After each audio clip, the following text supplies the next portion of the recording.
Welcome back to the Hobby Chop and Sports Card Lessons combination holiday episode. Holiday we're special. getting it all in there.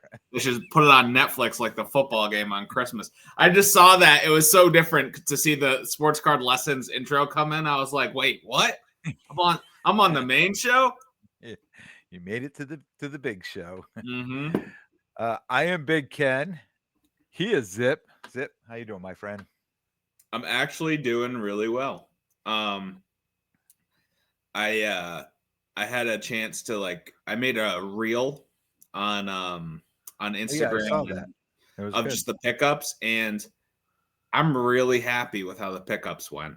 And I know I ran some numbers of some of the things because a lot of my thing is to grade these cards. And I think like 4 or 5 of the cards will, if they look fantastic, once they gem out, will be like everything I paid for. And so it was great.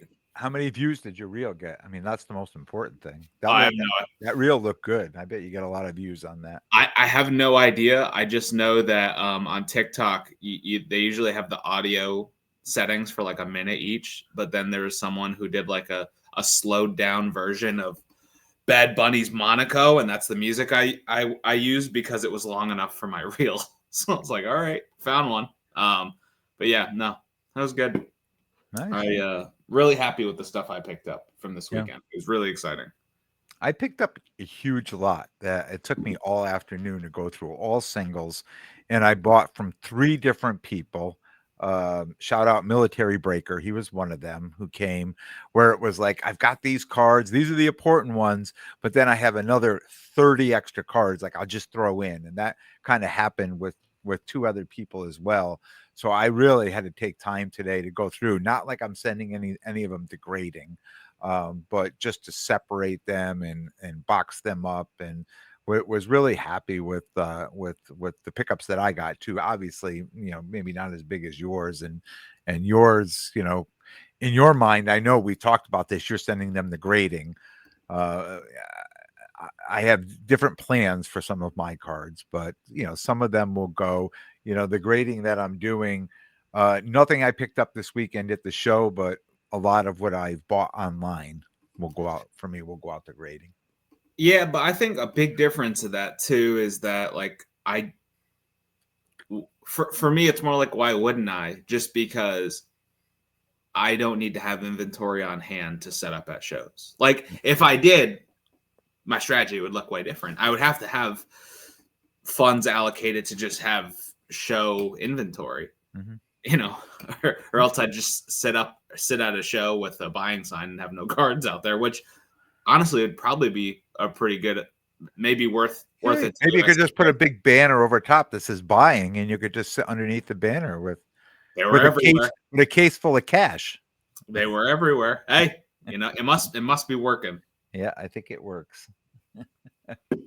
My plans have to change a little differently with PSA pushing back, where it's taking longer. I mean, they just announced it, but obviously I've been complaining and talking about this for months, that it's taking way too long to get cards back. So, what instead of planning out 3 months, I have to plan out 6 months now. I think, but I'm like 95% sure the whole thing with the turnaround time is that they said the time's not different. It's just when they start the clock is different. It's when your package gets scanned at the facility versus when it goes to research, right? I think that's the difference. And so what they're basically saying, I think, is that's like a 30-day process to get scanned or to go from getting scanned to research. I think and I think they're just explaining that time process. So I think it's what they said is it should be the same, but yeah. I don't know. Oh, let's put it this way. September, I'm sending cards in that I want to start selling in January and February, right? I know at this point, it's going to be very close to get those cards back. Some of those cards are still sitting in research and ID and haven't even gone to grading, right? So I don't know if once it gets there, it's going to be like a slippery slope. It's going to go faster. But now I'm thinking to myself, what cards do I want 6 months from now that I have to put in for grading now, or it doesn't matter. There are cards like I could just put in because I'm not going to be selling them maybe Sure. for the next year or so. Right. So I have cards. So here's an example. Here we are in November. I have cards that I would love to sell in March, like February, February or for March Madness. I would love to have grading for that. But I don't want to pay expedited shipping, expedited grading, because that would defeat the purpose of them. And I just said, I can't. I just looked at the calendar, I counted out, and I said, you know what? I can't send these cards in. I'm going to have to hold these cards and just sell them raw in February and March, because after that they are players in the NCAA men's basketball players that will be going to the draft after that. And it Yeah. Yep.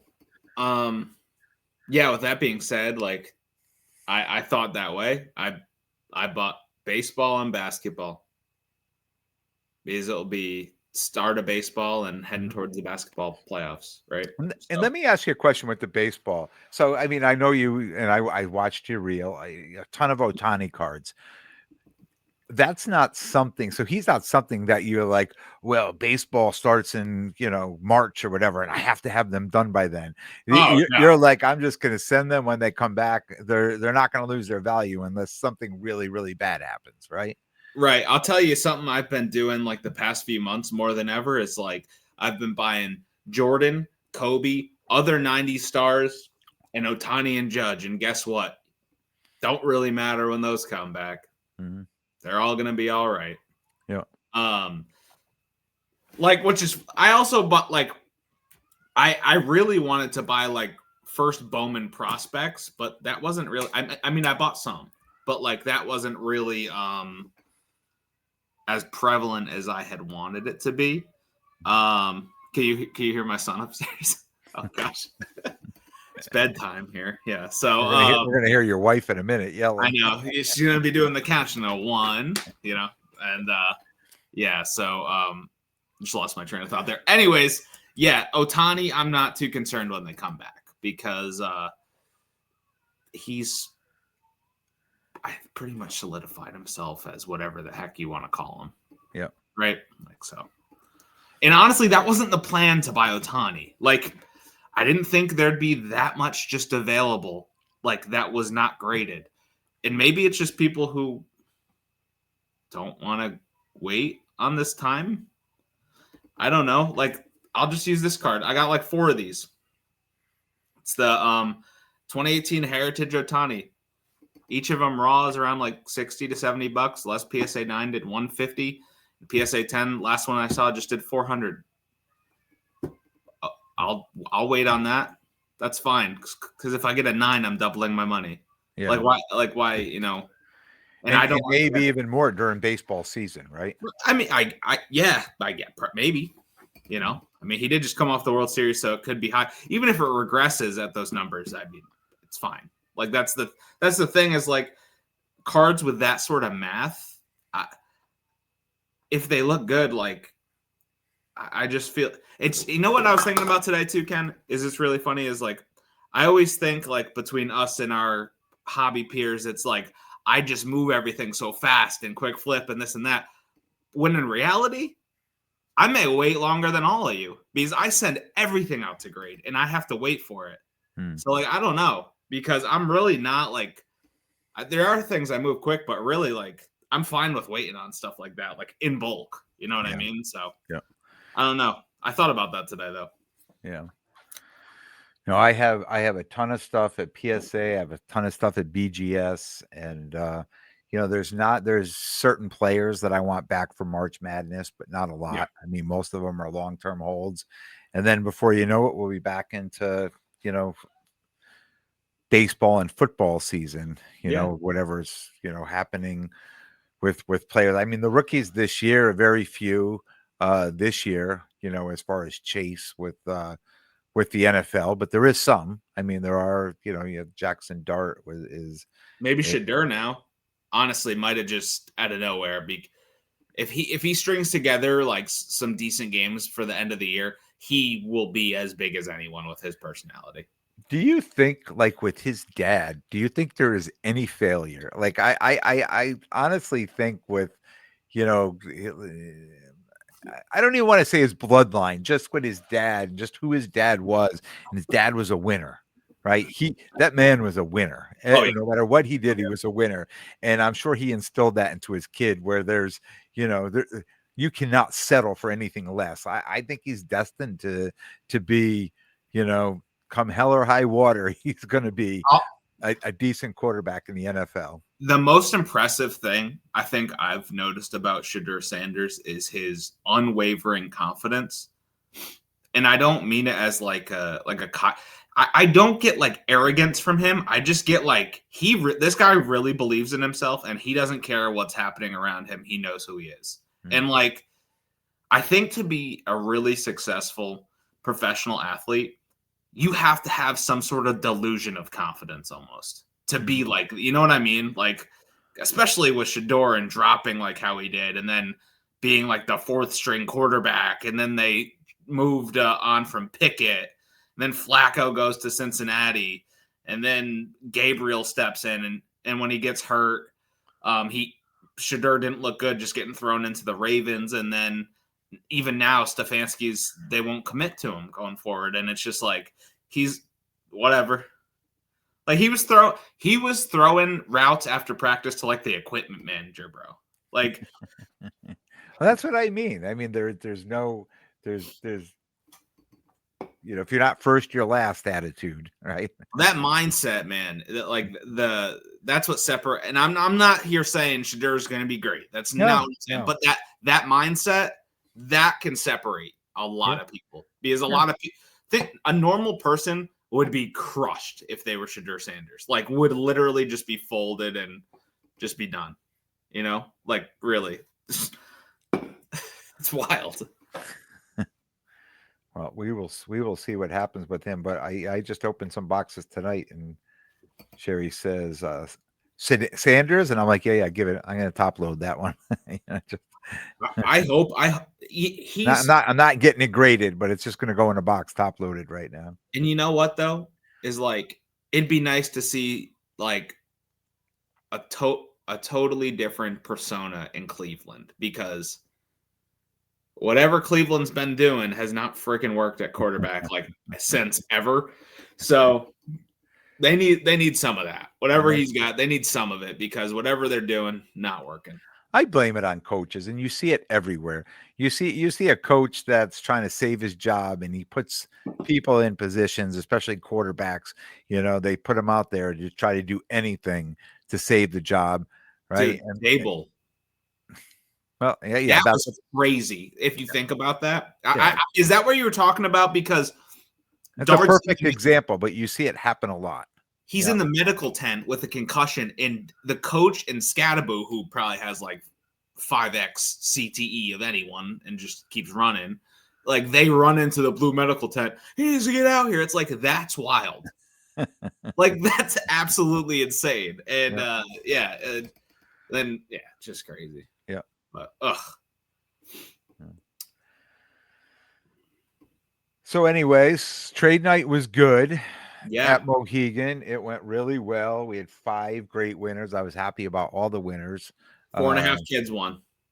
What's that? 4.5 kids won. 4.5 kids. Yeah. None more excited than our man Homer. Yeah. I was so happy he won, dude. I was so happy because he had quite a drive and he was going back home and he's like, I'm literally staying for this. And he was like the 4th or 5th. No, he's the 3rd winner, wasn't he? He was the 3rd winner. What? He was like the 3rd winner. 3rd, yeah. So we finished up recording, and we decided to join trade night to try to do some deals. Well, I was up against it. I had so much trouble making a deal that night. I totally I totally sabotaged your deal and didn't. You want me to just tell the story, or do you want to tell it? No, you can tell it. I'm going to sit back and just see it from your point of view. Yeah, so like I had bought some cards. I bought a few cool cards.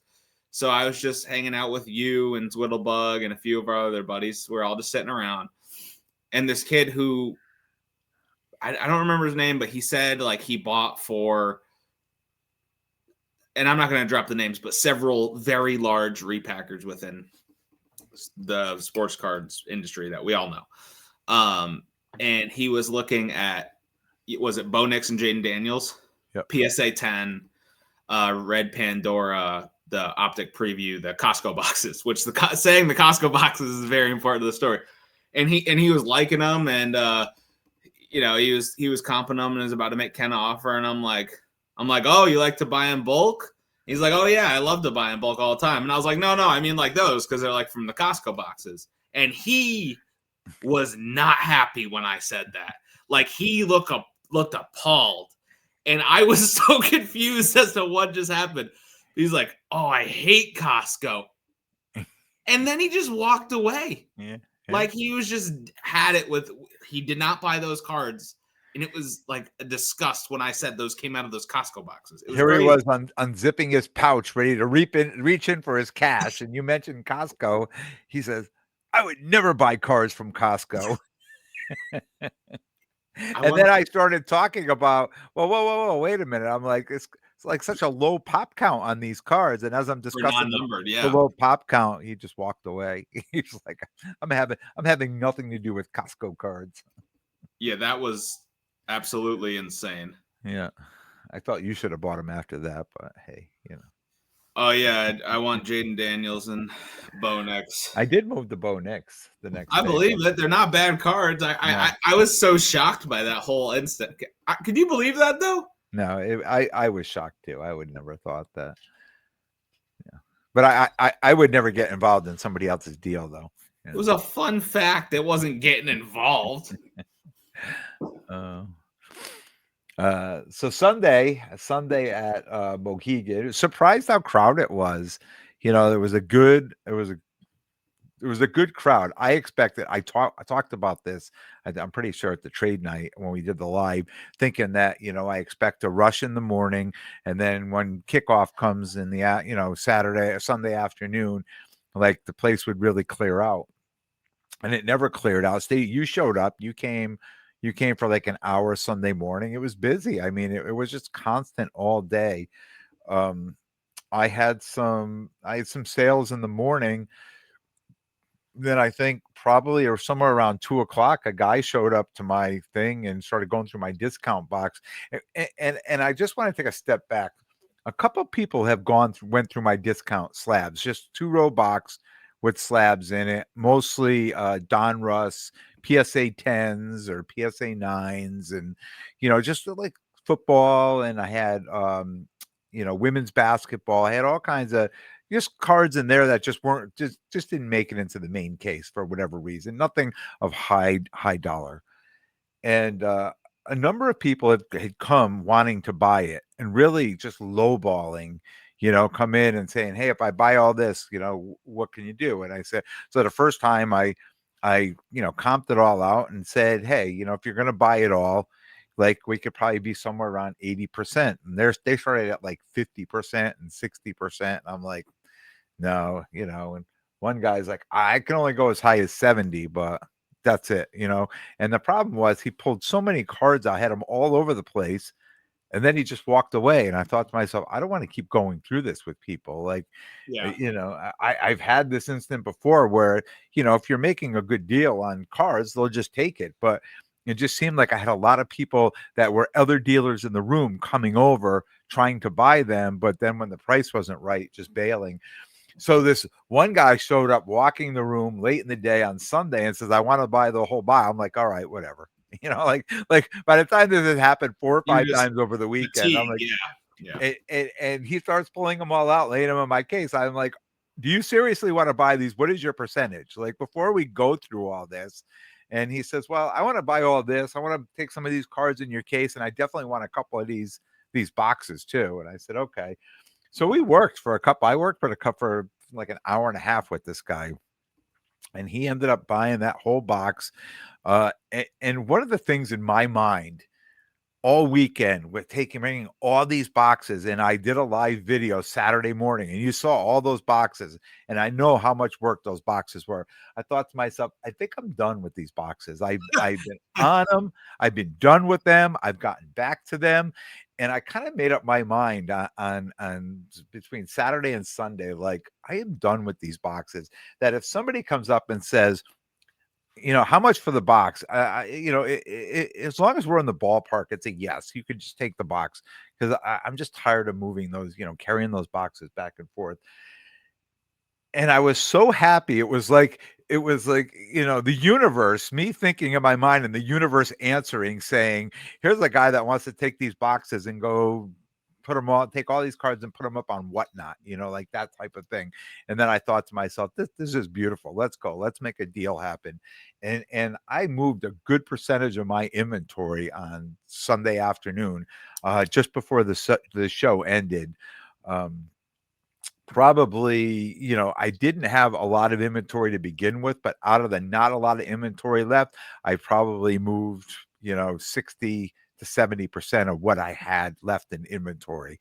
So, I mean, it just, when it came time to pack up at the end of the day, I had all those old WNBA cards that, You still have people that patch auto, that cool one? I still have that Yeah, patch cool. auto. Yep. And a number of cards. It was just interesting which cards he wanted and which cards he didn't want. A couple of Mahomes cards I still have. I mean, I still have some Yeah. decent inventory, but not a lot. But certainly not a lot. Going into the show this weekend, into Saturday, I mean, I'm not going to have very much inventory at my table. Well, I mean, honestly, that's good to hear that you were able to move it. I mean, that probably made it a great show from that deal, right? Yeah, I mean, there's nothing worse, and I talk about this all the time. There's nothing worse than you get stale cards and you just don't know what to do. You and I had this conversation. What did I say to you? I said, maybe all these cards up here, I might send them out to consignment Yeah, on we were Monday. having that conversation of I'm going to ship them out and send them out. Yeah, Send them out because I just hate having these cards in my case. Once I get tired of seeing cards in my case, yeah, I know other people are tired of seeing cards in my case. yep. And not for anything, when you have too many cards in the case, people miss things. I know somebody came up who walked up to my table, talked to me 3 times this weekend, and on Sunday morning he walked up and he was like, "Oh, when did you get this card?" And I'm like, "I've had that card for like 2 months." And they're like, "Oh, I didn't see it in your case before." He goes, I looked in your case 3 times, so I understand that if you put too many cards in the case, there's cards people just overlook. They don't see Yep. unless you spread them out and, make them stand out somehow. So, yeah, anything stale, I like just to move. Just I have no patience for stale cards anymore. And I made a deal out of the back of my Jeep in the parking garage. I brought It's a family show now. I it don't was know. like that. Yeah, it was like a 5-row, a 3-row, and a 2-row of just modern whatnot, like leftover whatnot stuff I still had. Like the premium whatnot stuff I had all went out to consignment. Actually, tonight, Quick Consign should be listing. I sent them like 260 cards. Are they Um, sponsoring us now? no, they're not sponsoring us, but I'll hold back. And then I sent out a bunch of others to PC, which I normally do, and yeah, I got a good number for that stuff, and that guy's going to make good money on it doing whatnot, but he's going to grind out and do the work. And it's just, yeah, it's nice though. I have way less clutter in my basement. Yeah. It feels nice. Yeah. And that's my goal too. And I even had Sherry working on that WNBA stuff this last week. And I know by the end of the week, she's looking at me like, I can't believe you do this all the time. And I'm like, I know it's just a lot of work. It's a lot of work. And I think at the end of the day, I don't think it really pays off as much as I think it does, with the time that I put into it. So, Yeah, I feel like with low end, like unless like, and it, if you have whatnot, it just allows you to liquidate stuff so quick. Mm. But other than that, I don't know how you move that really quick with certainty. Yeah. Because you could get lucky at a show like with what happened to you, but you've been setting up at shows. How often has that happened? Yeah. Right? Yeah. And bought Very on. rarely. Last time that happened was at Causeway many months ago. Maybe back in February or March last year. Yeah, so out of like your 5 years, you less than once a year, right? Yeah. Yeah. Yeah, and then what happens is like, and for instance, I have 2 5-row boxes of football. One 5-row is just all rookies. That's all it is rookie. 5 rows, all rookies in there, and then another 5 rows of rookies and inserts and silvers and things like that. Where people will probably want to use that for whatnot or things like that. But what happens after people are picking through those boxes long enough?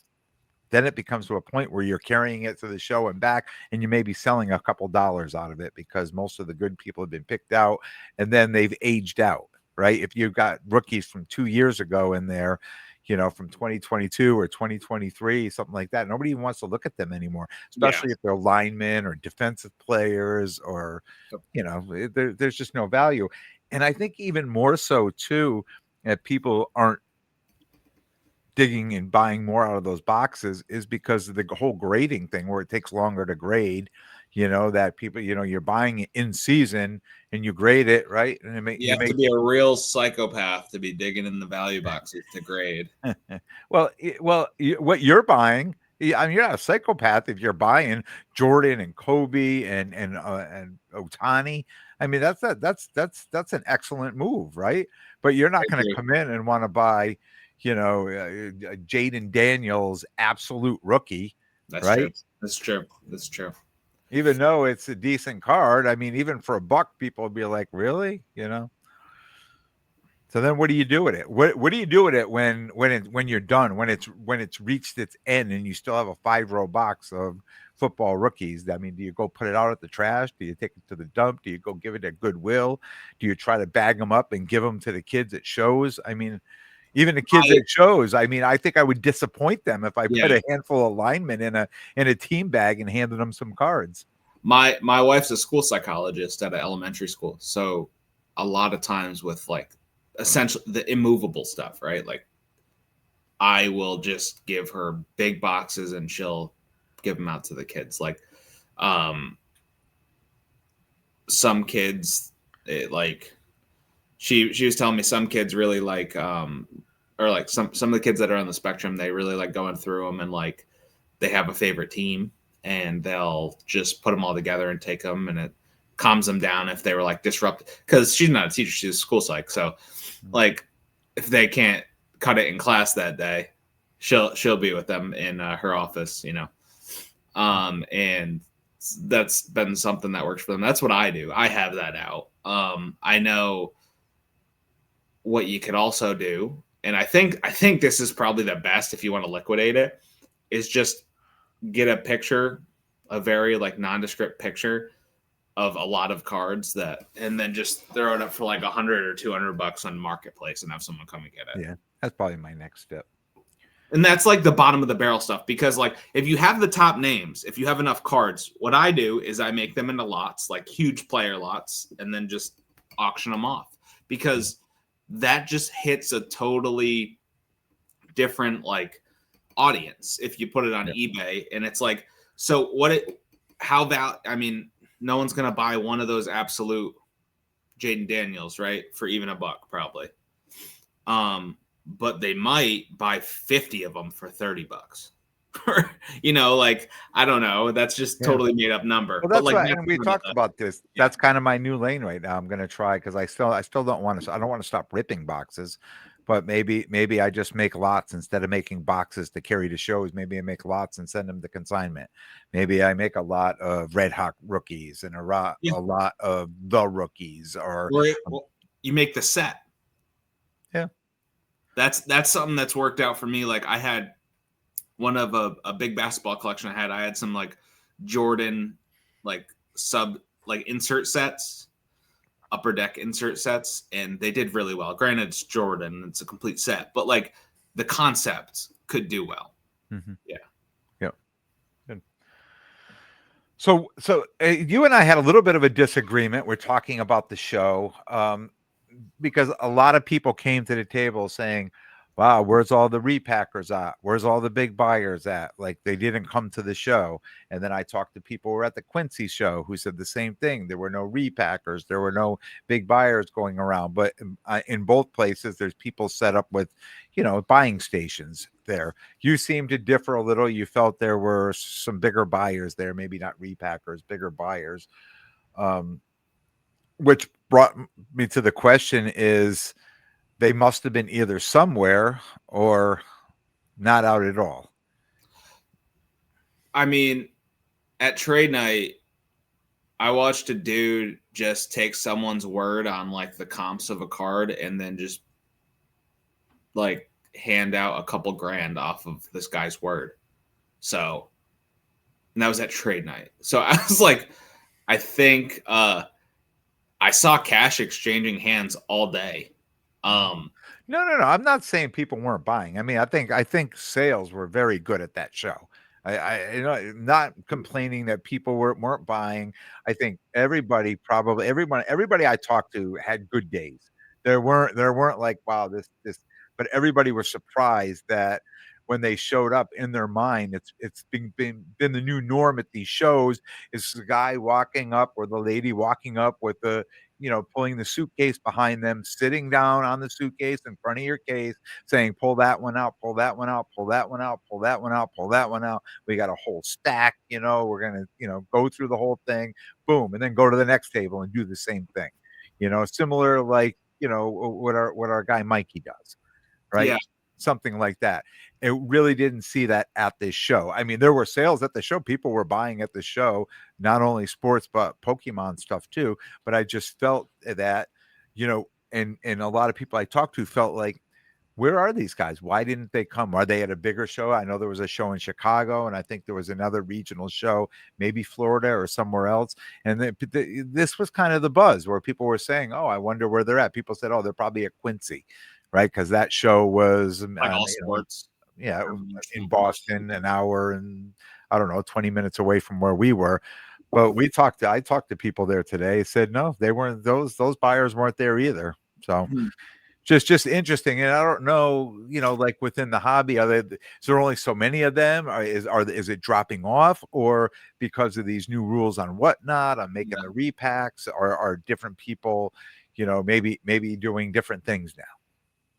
Could be. I mean, I just my view is really different just because honestly I was in my own world the whole day. Just in the boxes Yeah. and stuff like Yeah. that. So like when you said that, I was like, that guy literally had the Rolly thing at trade night, and I watched him just give a lot of money for case hits. So I'm like, oh, he was there. So I was like, But I think too, maybe not being a dealer. I think maybe being a dealer and chatting it up with the dealers and going to these shows and seeing the same thing over and over, and then it becomes the norm, right? I mean, when you go to a show, you're in your own world because you're just digging through boxes, and yeah, and you don't really go to a lot of shows either, right? no, I mean, more so you're doing deals, at people's houses and stuff, yeah, outside of shows. yep. Um, but for the people who are at the shows, it's become somewhat of a norm, and you expect to see it. When you don't see it, you're like, oh, it makes you want just makes you wonder, like, I wonder either where they are, or is this going to be somewhat of a different? Are we going to start seeing this a little bit more often now? I wonder how reliant a lot of dealers are on that for their like ecosystem because I bet Huge, they are. Yeah, so I bet that's huge. stressful for Yep. them too. And EC3con's an awesome show. From It's not a cheap table though because the venue and the experience, like it's not a cheap setup. Mhm. I think you get your value for your setup. Don't get me Oh wrong, yeah, but and there's a big draw. I mean, yeah, there's a big foot traffic draw to that show, and and but that having those to me, repackers is some security on buying a table like that though. You know, what's that? if I was a dealer, I would think having those repackers in the building would be an extra layer of security that I'm going to shell out this money for this table. And then, okay, they're going to come and clear me out. So at the worst, Well, I mean, I could tell you, I know a lot of people, and they think in their mind, like, when they go to these shows and they start the show, they want to sell everything at, the highest percentage they can. But I think in the back of their mind, they're never worried because they know eventually that guy's going to make it to their table. And if they need to, and they need to, clear out their inventory, they got somebody who's ready to buy it. I got way better deals on Sunday. Didn't expect to either, but I did. I got way better deals on Sunday than Saturday. Mm-hmm. And I almost didn't come Sunday, but but I did, and it was good. And on the way in on Sunday, I run right into Gino Oriema, shake his hand, and that was the one thing I did not miss all weekend was that interaction. And honestly, I think it made it worth the whole me missing everything all weekend. So, like for the listeners, like I was hanging out at Ken's table quite a bit, and like I wanted to buy baseball, and there really wasn't a lot of baseball out there that the type that I was looking for. And like the Ohtani, I just bought it because it kept showing up in my face, and I'm not gonna not buy Ohtani. So but every single time I walked away to go buy stuff, Ken's like, dude, you walked away, and like 5 people with baseball showed up trying to sell baseball. So then Chris and Christina from Card Ladder, they stopped by. I had to run home before trade night to let my dogs out and feed them dinner, and I just missed Chris and Christina. Yeah. Didn't you walked out the door. 5 minutes later, they walked up, and they were there for like an hour without the table, and then they walked off, and then you showed back up. Yep. Yeah. It was just all-time miss for me. Yeah, that happens, right? Sure does. One of those shows. Yeah. So, Probstein's back on eBay. Mm-hmm. I do have to say, right?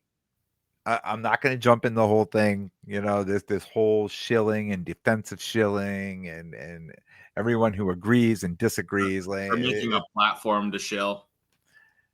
And then going back on it and coming back to eBay. If that were you or me, we'd be cast out of the hobby so fast, right? Well, I think it takes some big kahunas, right, for something like that to happen and be like, oh, I got caught. All right, I'm just gonna close that one down. I'm gonna go back to where things were good and nobody was catching me. I think the difference is it takes FU money. I think that's the type of difference it is. Because I think the dude's done like over $1 billion in sales on eBay. So I think he's so let me ask you a serious question, right? Because this is what's been rolling through my mind all day when I was listening to this morning. If I was an avid Probstein user on eBay, and I said I was doing well, I'd send my cards in, they were selling, I was happy with the prices they were selling at, right? And then all this stuff happens in the hobby. He gets his own site, he gets caught, he's back on. Would you say, as a hobbyist, as somebody in the hobby, I don't condone what has happened, and I'm going to take my business elsewhere? Or do you say, hey, what do I care? I'm getting, I don't care if he shills up my car, as long as I'm getting paid, right? I'm getting good money. I'm just going to keep sending them. Do you keep sending them back to him? And is what's going to happen? Like, it's just people like nothing ever happened. We're just going to start sending cards back to them, or people are going to be like, hey, I'm not going to support this. I'm going to start sending my cards somewhere else. For someone that consigns a lot of cards, I get pissed when my cards don't get paid for, because like my whole thing is like, I'm selling it through this top seller, hoping that there's more surety of like the sale going through. What happens on the bids, I have no control over. All I care is that, like, and I'm not condoning it, but what I'm saying is like my personal interest is that my card gets paid for and I get money in my pocket. Like, so if this happened with the consignor you were using, would you just continue to use that consignor, like business as usual? If my stuff stopped getting paid for, no, I would not continue using them. No, I wouldn't. And I can say with all the cards I've consigned with PC Sports Cards, small percentage have not got paid. And the few times they haven't got paid, I swear to God, more than half the time they get reran and they go for more and I get more money. So like, Uh, That's what happened to me with that Drake May card. I yeah, was so yeah. mad I it know. didn't get So, paid. like, Then it sold for $100 more than the last time. what I will say though, with because I just use PC so much, I'm comfortable with it. Probably a bit of a homer with them. I there's definitely people like that have been using Probstein forever. You know what I mean? Mhm. And if I'm them and I've been a customer of theirs for a long time, maybe then they just continue using them because they just use them so much. I could understand that. I don't get the I don't really. It's like macro shilling. It seems like was he just shilling on like all of his consigners' cards, all the people who sent in cards, he just shelled on all of them. Like that just seems stupid. To like, it just seems like an easy way to get caught. You know? Yeah, I mean, I don't know what the percentage is. I'm sure it's out there of the percentage of the cards that don't get paid, but you get people, and I'm one of those people. If I see a card that I really want, at some point I say to myself, this is how high I'm willing to pay, and I'll throw in, like a bigger bid on it.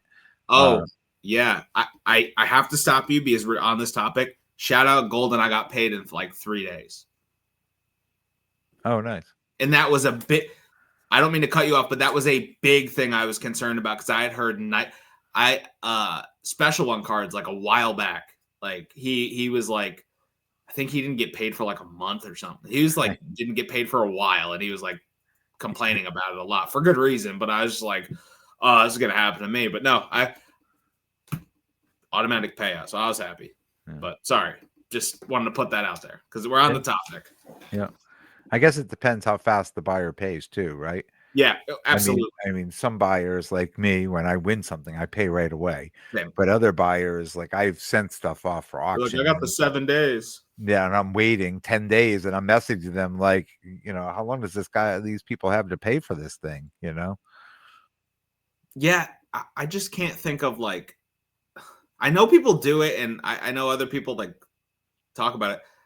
I couldn't really fathom myself like buying a card, not having the money, and then like trying to scramble within 7 days to get the money to pay for the auction I won. But like that's like a norm, right? Like that's like a norm. And I don't understand that. And I don't get it either. That to me, there's a bigger problem there than just not having the money. It's placing that bid and not having the money. And now it comes down to crunch time that you have to come up with the money to buy a card. And I hear that a lot of people say that, and I shake my head and think to myself, who lives like that? That's right? Ridiculous. Imagine someone comes up to you at the show and offers you a number on your card. You're like, yeah, I'll take that. And they're like, all right, let me go move these things so I can get you your money. And it's like, happens what? all the time. Happens all the time. Could you take that out of your case and hold it? I'll be back maybe at like 20 minutes or half an hour. I got to go sell these cards. See, if someone says I got to run to the ATM, that's different, right? Like that's different. Yeah. If it's I have to go sell those cards, it's like, no, I'm not taking it out of the case, right? Like, but that is a different situation, and I understand that situation. That's not kind of what I was just ATM thing. To. Well, just like bidding on something and then like scrambling around to being able to pay for it. Because I know a lot of people who go to a show and say, look, I am not going to the show with cash. I am taking these cards. These are my collateral. I'm going to go sell them. And this is what I want to buy. And it just so happened that they came to my table and saw the card they wanted to buy before they got to the table that was able to buy their cards. So that's kind of a different situation. And I'll say to them, look, I'll hold on to it. I'm not going to take it out of the case, but I'll hold it and I'll give you like the 30 minutes or an hour or whatever. A lot of times no one comes up and asks on that card. Sometimes they do. Right. I've had people that come up and say, oh, that's the card I want. I'll be back. I got to go, make some things happen. And then 5 minutes later, somebody comes up and buys the card. And it happened this weekend. The girl really wanted this card. And she was with her boyfriend, and he's like, here, just take it out. I'll just buy it. And then she's like, no, wait. And then she whispered something to him, and he's like, okay. And they put it down, and he said, we'll be back. And they walked off. And like 5 minutes later, the next person came up and said, "Oh yeah, I'll take that card." They paid for it. And then like 15 minutes later, she comes back and she's looking. She says, "Where's the card?" And I said, "It's sold." And he looked at her. He said, why didn't you just let me buy that card for you?" So it's crazy the way things happen Yeah. like that at a show. Yeah, and I may not that may have been the only sale I had in the whole time that she came and left and came back again, but it was just that one card. Mm-hmm. Yeah. Yeah, it's an interesting concept. Yeah, I guess the show dynamic's different. Show because it's its own animal of the buy sell, right? Like, Yeah. And you have to remember too, in my case, I had mostly all WNBA cards in my case, right? Or NCAA cards in my case too. So I was the minority as far as having that in the room. So the people that were looking for that, there was about 3 of us in the room that had those cards in there. So if you were looking for those cards, you only had like 3 places, to go. yeah, and shout out Ryan. Like, you need heavy pockets to go buy those WNBA cards. So yeah. But it's crazy. Because you don't hear me say, "Oh, go look at so and so." But you're sitting at my table and people are looking at my cards and considering to buy them. But then you're sitting there saying, "Oh, you should go to look in that guy's case down there because he has better cards than this guy's got." And then No, then the Ken. people will walk away. And I'm thinking to myself, I know for you, you're just like, "Hey, I'm just chit chatting but if you really think about what you're saying, it's you're telling that person you should go down there and look in that person's case because he has much better cards than this guy's got in his case in front of you." Well, when the girl was talking about, was it AZ Fudd? Yeah, Did you have any of her cards in your case at that time? I don't remember any. I started out So with like 5. I don't know if I by had. that, well, I remember by the time that conversation happened, there weren't. So I was like, yeah, go down there. I'm not just like directing people away from your table. It's just like if they're there and there's 3 people at the show, and especially someone that we know, and it's very nice. It's like, yeah, go look at them. They're down there, That's the difference between us. I would never send anybody to my competition. It's like me saying, "You wanted that burger with pickles?" We don't have pickles, but if you go down the street there, Burger King, you'll see that big sign. They make burgers. You could get pickles on those burgers. There you go. That's why I'm not setting up at shows. There you go.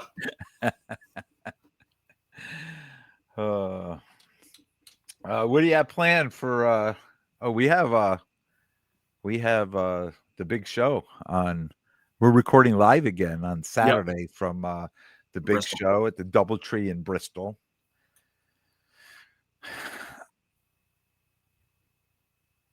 I think we're going to be doing. I think my plan is right now is to record live the whole day on YouTube. Just get a live stream going of the show. We're going to be set up inside the room and just have a live stream of the room going all day. And then we could break away and do some maybe some individual interviews or some individual commentary throughout the day. It'll be much better than like I try to do the best I can with that holding the phone, but it tends to get a little shaky. So I'm happy to be inside the room with that we'll be recording. So that should be fun. I'm looking forward to that. Looking forward to that show. And I think any Saturday after Thanksgiving show I've ever done is usually insane busy. Yeah, a lot of people will be home. Yeah. One thing that was interesting too this weekend, which I never talked about and I never thought about it, right? Until people kept mentioning it this weekend, especially I had a box of Don Russ WNBA. It was just, from all the breaks I was in, it was just all the cards that could have either were numbered or refractor, whatever they were, but they all had some value to them. And all the different players. So I threw them all in a box. And a lot of people were coming and saying, "Oh, these are going to make great stocking stuffers," right? So one thing I never thought about, is like people just coming now this time of year, which is the obvious, right? Is starting to Yeah, buy stuff for, gifts for the holiday season. I would have never thought as like singles as stocking stuffers, but Yeah. that's a good step. That makes sense, Yeah. especially for like fans just of their team. That's a great idea, Yeah. honestly. That's the first I've ever heard of that. Yeah. Yeah. I mean, it makes so much sense. And when I Yeah, started hearing it, I'm like, oh, I got to mention this. Yeah. yeah. Overall, it's a solid show, and I got a bunch of work I got to do with the stuff I picked up, so Mhm. that'll be fun to do. I spent a good amount of time today going through cards, getting some going to consignment, some going to grading, but I was still going through cards that I picked up in North Dakota when I went on my trip. Like I just been stacking them up, cards that I've been getting, some whatnot cards, some break cards. I just been separating and stacking. So I was like, okay, I've got to get these cards moving. I can't stay in the office much longer. So. So yeah, and anything else about EC3con? No, I just think it was great. We're doing it again in February. It's Valentine's weekend, February 14th. We're gonna have to get a sponsor for that one. Well, let's start working quickly because it's only a few months away. Um, I know we got a guy. We got somebody donating the chips now for the snacks. Wait, it's on Valentine's Day. It's Okay, February 14th. Yeah. don't pencil me in for that. Just yet. We'll have to see about that. I'm It's going to be not. the sports card lessons trade night and not the You hobby can, shop. yeah. I don't know if I'm able to give that one up. I'll tell you that. I don't think the boss is gonna let that one fly, but we will see. Yes, And February plus, 14th is Saturday is Valentine's Day. yikes!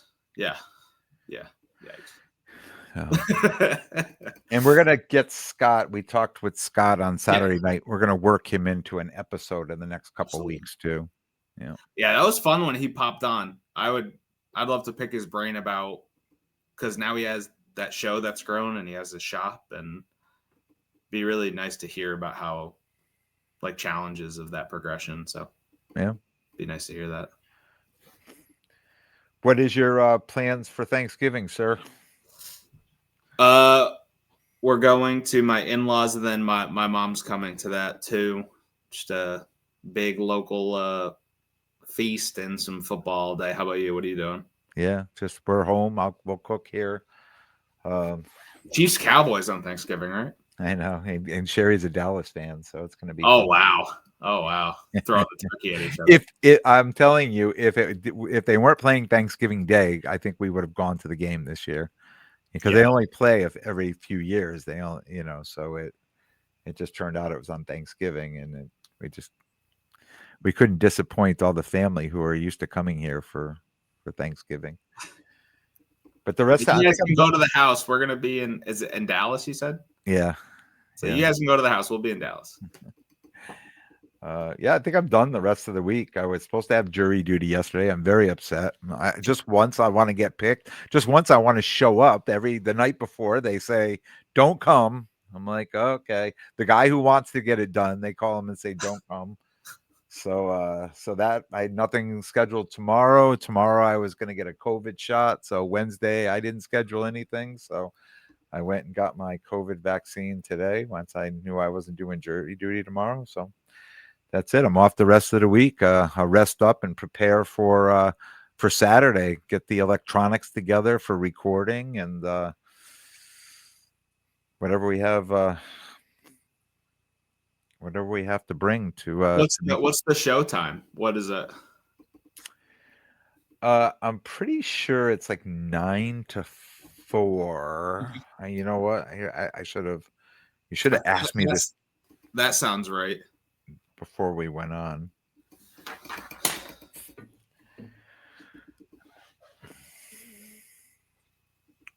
But it is at the DoubleTree in Bristol. It was the same one they did. When did we do that? That was September, I think. We had that show. I think you're right. The Big Show 9-3. 9-3. Yep, Yeah. 9-3. Yeah. That's it. Look, we're going to get it in under an hour. That was a couple of complaints. People said our episodes are too long. So, you know, Oh, perfect. we'll get this recorded one in for under There an you go. hour. And we will do our thing on Saturday at the show. All right. I'm excited to see some people there, and maybe there'll be more baseball this time. We will see. Maybe there'll be some more women's college basketball stuff too. Hint, hint. Somebody bring some. Yeah. I mean, I do have to say before we go, one of the things about being in the lane of WNBA or women's college basketball, people come find me. They listen to the podcast, they come find me, and usually it happens first thing Saturday morning. They're like, "Hey, Big Ken, look what I brought you," right? And I usually get the best deals. So super excited, and shout out to everybody who does that or thinks of me or has cards and things I might want them. Gives me first shot at buying them anyways, right? So yeah, I sound like 10 people to your table on Saturday when I was walking around, because like it was actually funny. There's like 3 or 4 times I'm sitting there, someone's doing a deal and they're like picking through their stuff, like the dealer, and they had WNBA, and the dealer's like, all right, I can't do anything with that. And I was like, I know where like after they left, I was like, hey, go over there as the thing behind them. I was like, go check that out. So I don't know how many of them made it all the way to you, but sent a bunch. Did you send them to me or to the other guy? I sent them to you. I appreciate that. Yeah, absolutely. Absolutely. All right, kid. Well, look, have a good Thanksgiving, and I will see you Saturday. I'll see you then. Yeah. I want to thank everyone for watching. Thanks for listening. Please like, please subscribe, and we will be back on Saturday with some live footage from the big show at the DoubleTree in Bristol. Until next time, take care of yourselves and everyone around you. See how I got it all in. And happy Thanksgiving. Yep. And a happy Thanksgiving. Take care. See ya.